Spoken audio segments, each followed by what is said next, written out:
Persuasion de Jane Austen, chapitre 5. Le jour fixé pour la visite de l'amiral et de sa femme à Kellynch, Anna crut devoir aller se promener, puis elle regretta de les avoir manqués. Madame Croft et Elizabeth ne purent se plurent réciproquement, et l'affaire qu'elles désiraient toutes deux furent bientôt conclue. L'amiral était si gai, si ouvert, son caractère était si généreux et si confiant que Sir Walter fut influencé favorablement. Il lui fit un accueil d'autant plus poli qu'il savait par M. Shepherd que l'amiral le considérait comme un modèle de bonne manière. La maison, l'ameublement, les parterres, les conditions du bail, tout fut trouvé bien, et les clercs de M. Shepherd se mirent à l'œuvre sans changer un mot aux arrangements préliminaires. Sir Walter déclara sans hésiter que l'amiral était le plus beau marin qu'il eût encore vu, et alla jusqu'à dire que, s'il se faisait coiffer par son valet de chambre, il ne craindrait point d'être vu en sa compagnie. L'amiral, avec une cordialité sympathique, dit en sortant à sa femme : « Je pensais bien, ma chère, que tout s'arrangerait malgré ce qu'on nous a dit à Taunton. Le baronnet n'est pas un aigle, mais il n'est pas méchant. » On voit que de part et d'autre, les compliments se valaient. Les Croft devaient prendre possession à la Saint-Michel et Sir Walter se proposait d'aller à Bath le mois précédent. Il n'y avait pas de temps à perdre pour se préparer. Lady Russell savait qu'Anna ne serait pas consultée dans le choix de l'habitation nouvelle. Elle aurait voulu ne la conduire à Bath qu'après Noël, mais devant s'absenter de chez elle, elle ne pouvait lui donner l'hospitalité en attendant. Anna, tout en regrettant de ne pouvoir jouir à la campagne des mois si doux de l'automne, sentait qu'il valait mieux ne pas rester. Mais un devoir à remplir l'appela ailleurs. Marie, qui était souvent souffrante et qui s'écoutait beaucoup, avait besoin d'Anna à tout propos. Elle se trouva indisposée et demanda, ou plutôt réclama, la compagnie de sa sœur. « Je ne puis m'en passer », écrivait Marie, et Élisabeth avait répondu : « Anna n'a rien de mieux à faire que de rester avec vous, on n'a pas besoin d'elle à Bath. » Être réclamée comme une aide, quoique d'une manière peu aimable, vaut encore mieux que d'être repoussée. Anna, heureuse d'être utile et d'avoir un devoir à remplir, consentit aussitôt. Cette invitation soulagea Lady Russell d'un grand embarras. Il fut convenu qu'Anna n'irait pas sans elle à Bath et qu'elle partagerait son temps entre Uppercross Cottage et Kellynch Lodge.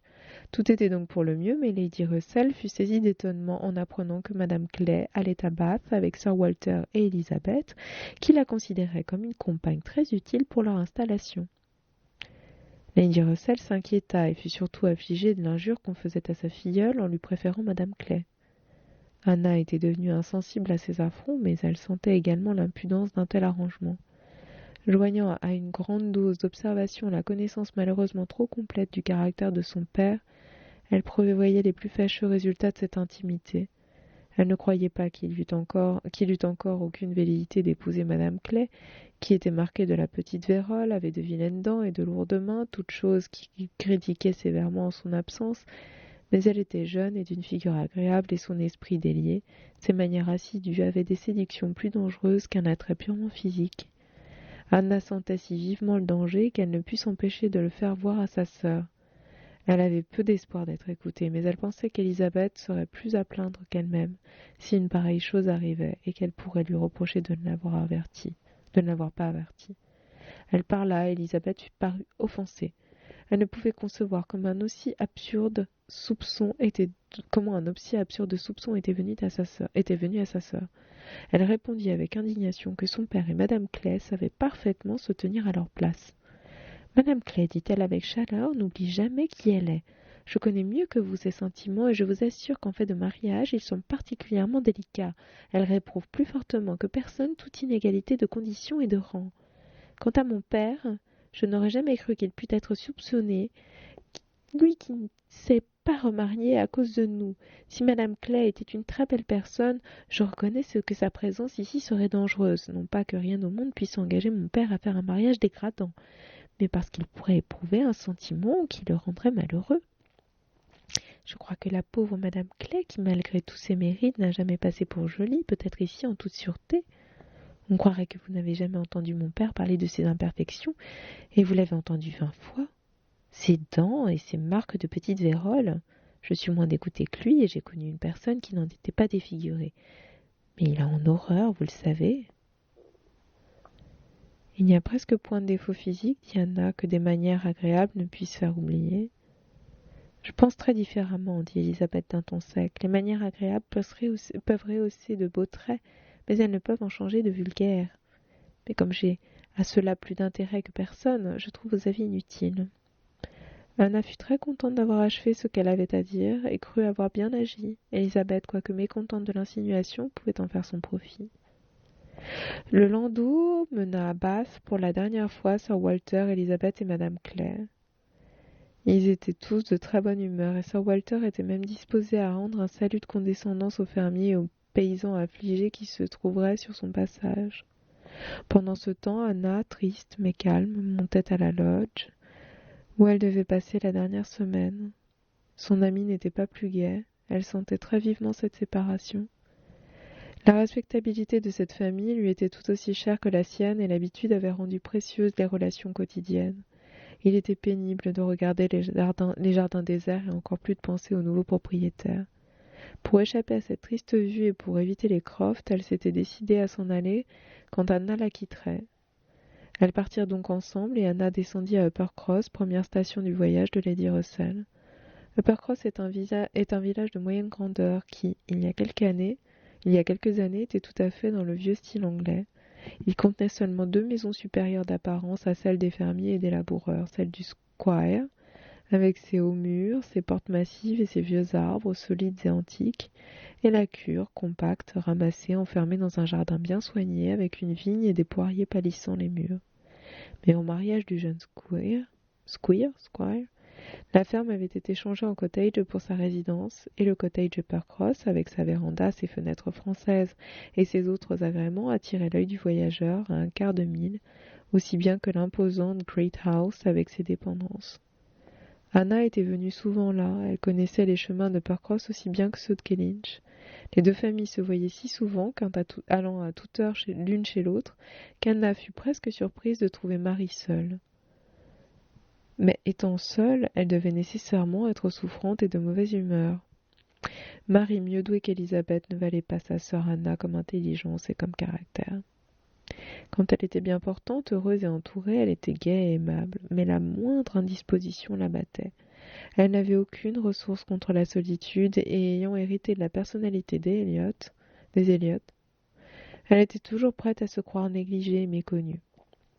Physiquement, elle était inférieure à ses deux sœurs et n'avait jamais été ce que l'on appelle généralement une belle fille. En ce moment, elle était couchée sur un divan dans le salon dont l'élégant ameublement avait été fané par 4 étés successifs et la présence de 2 enfants. L'arrivée d'Anna fut saluée par ces mots. « Ah, vous voilà enfin. Je commençais à croire que vous ne viendriez pas. Je suis si malade que je puis à peine parler. Je n'ai pas vu depuis le matin une créature vivante. » « Je suis fâchée de vous trouver souffrante, répondit Anna, mais vous m'aviez donné jeudi de bonnes nouvelles de votre santé. Oui, je parais toujours mieux portante que je ne suis. Depuis quelque temps, je suis loin d'aller bien. Je ne crois pas, dans toute ma vie, avoir été si souffrante que ce matin. J'aurais pu me trouver mal et personne pour me soigner. Ainsi, Lady Russell n'a pas voulu entrer. Je ne crois pas qu'elle soit venue ici 3 fois cet été. Anna s'étant informée de son beau-frère, Marie lui répondit. Charles est à la chasse, je ne l'ai pas aperçu depuis 7 heures du matin. Il a voulu partir, quoiqu'il ait vu combien j'étais souffrance. Il disait ne pas rester longtemps, mais il est 1 heure et il n'est pas rentré. Je n'ai pas vu une âme pendant toute cette longue matinée. Vous avez eu vos petits garçons avec vous? Oui, tant que j'ai pu supporter leur bruit, mais ils sont si indisciplinés qu'ils me font plus de mal que de bien. Le petit Charles ne m'écoute pas et Walter devient aussi méchant que lui. Vous allez bientôt vous trouver mieux, dit gaiement Anna. Vous savez que je vous guéris toujours. Comment se portent vos voisins de Great House? Je n'en sais rien. Je ne les ai pas vus aujourd'hui, excepté M. Musgrove qui s'est arrêté et m'a parlé à la fenêtre, mais sans descendre de cheval, quoique je lui ai dit combien j'étais souffrante. Personne n'est venu près de moi. Cela ne convenait pas aux Miss Musgrove. Sans doute elle n'aime pas se déranger. Elle n'aime pas se déranger. Elles peuvent encore venir, il est de bonne heure.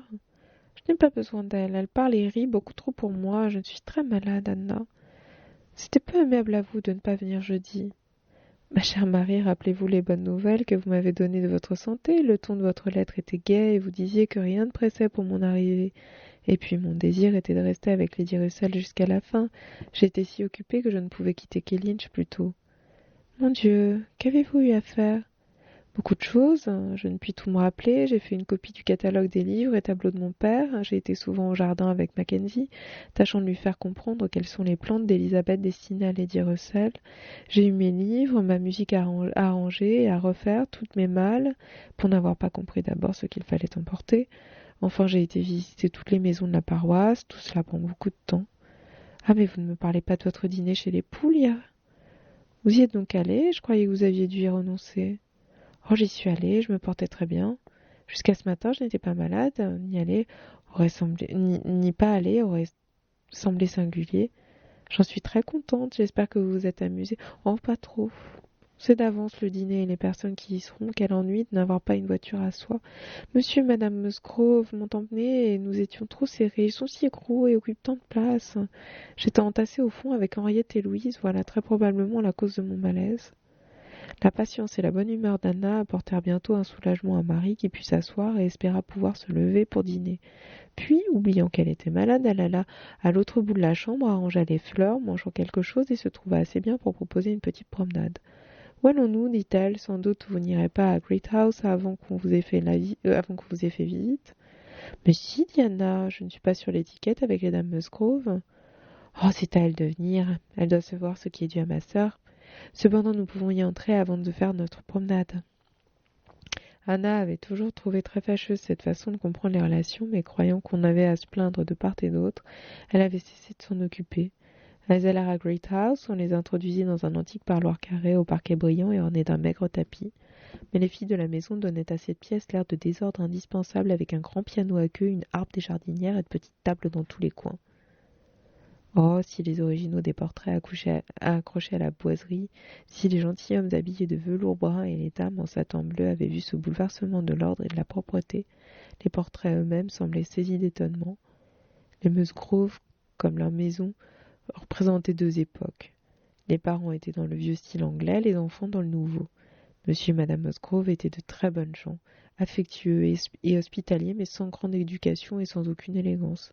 Leurs enfants avaient un esprit et des façons plus modernes. La famille était nombreuse, mais c'étaient encore des enfants, excepté Charles, Louise et Henriette, jeunes filles de 19 et 20 ans qui avaient rapporté à la maison le bagage ordinaire des talents de pension et n'avaient comme 1000 autres jeunes filles rien à faire que d'être gaies, heureuses et suivre les modes. Leurs vêtements étaient parfaits, leur figure assez jolie, leur esprit extrêmement bon, et leurs manières simples et agréables. Elles étaient appréciées à la maison et très recherchées au dehors. Anne les trouvait fort heureuses, mais cependant, soutenue, comme nous le sommes tous, par le sentiment de sa supériorité, elle n'aurait pas voulu changer contre toute leur jouissance son esprit cultivé et élégant. Elle n'enviait que la bonne intelligence qui semblait régner entre elles et cette mutuelle affection qu'elle-même avait si peu connue. Elles furent reçues très cordialement et Anna ne trouva rien à critiquer. La demi-heure s'écoula en causerie agréable et Anna ne fut pas peu surprise de voir les Miss Musgrove les accompagner à la promenade sur l'invitation pressante de Marie.